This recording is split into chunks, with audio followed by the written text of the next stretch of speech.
Hey Shimmy fans, it's Magdalena Christina with BellyOmaha.com, and this is your Monday Shimmy Fix. Happy Monday. I hope your week is off to a great start.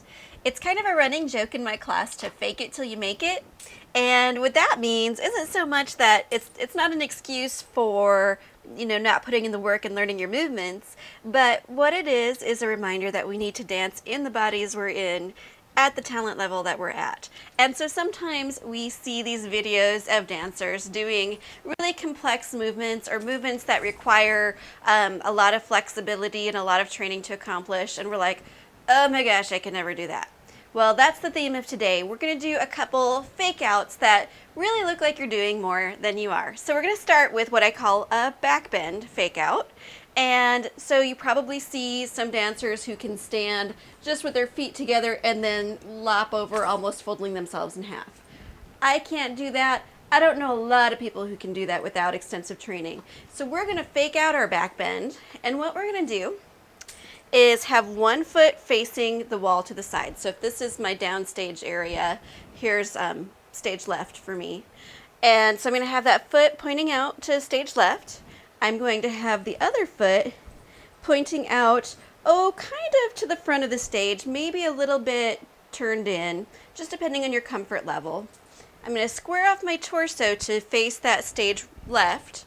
And then as I lean back, I'm just going to bend into that back knee. Now you have to kind of gauge how much of a bend you can put into that back knee. But see how I went from being at an upright perpendicular angle, and then just with a lean and a bend, it makes me look like I'm really kind of doing something bending back. Now, my caution with this, and of course always know your body and gauge what works best for your body, but my caution with this is that unless you've developed the flexibility, we're really not arching in the spine per se. We're kind of keeping that spine in its natural stack, and we're just using that back leg and kind of a lean or a tilt. So here I'm really supporting with my glutes. I'm really supporting with my abdominal muscles. And if I put, maybe an arm movement with it, kind of some snaky rolling arms. And if I do that, especially when I'm leaning back into it, I get a lot of mileage out of that without actually going very far. So if you think about a magician, where it's kind of smoke and mirrors, we're kind of doing the same thing. And of course, if we do it on one side, we want to do it on the other. So just real quick, right foot pointing to stage right, left foot either downstage or a little bit tilted to stage right. And again, just bending into that downstage knee and just leaning with the back. Maybe we do some arms here to really exaggerate that line, but again, supporting from the glutes, supporting from the abs. And here's that line. Maybe I even come into a diagonal and let my hair drape down a little bit, and it looks like I'm in a nice kind of extension without having to go back a whole lot. So that's your back bend fake out. The other thing that I want to talk about is a hair toss. So a lot of us hold tension in our necks, and so doing, big hair whips like this are probably not that advisable.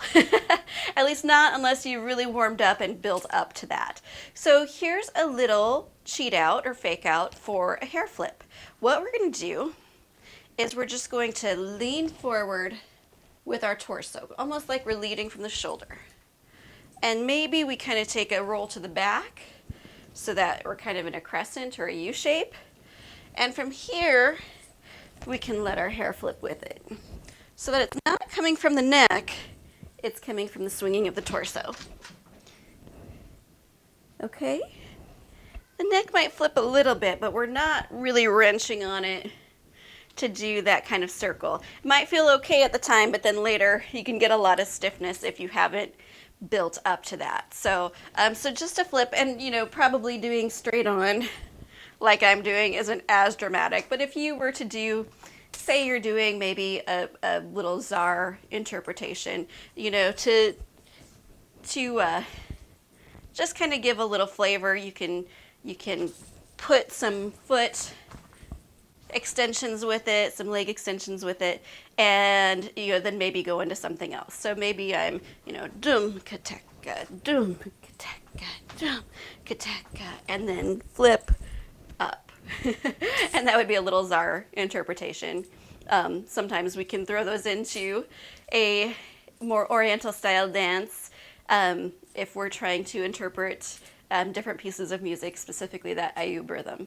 So those are a couple fake outs that you can throw into your dance. As always, I'd love to see how these work into your dancing, so feel free to drop me a line at bellyomaha@gmail.com. And remember, these tutorials are not a substitute for a class with a live instructor. You can check out my schedule at bellyomaha.com. Until next time, happy shimmies.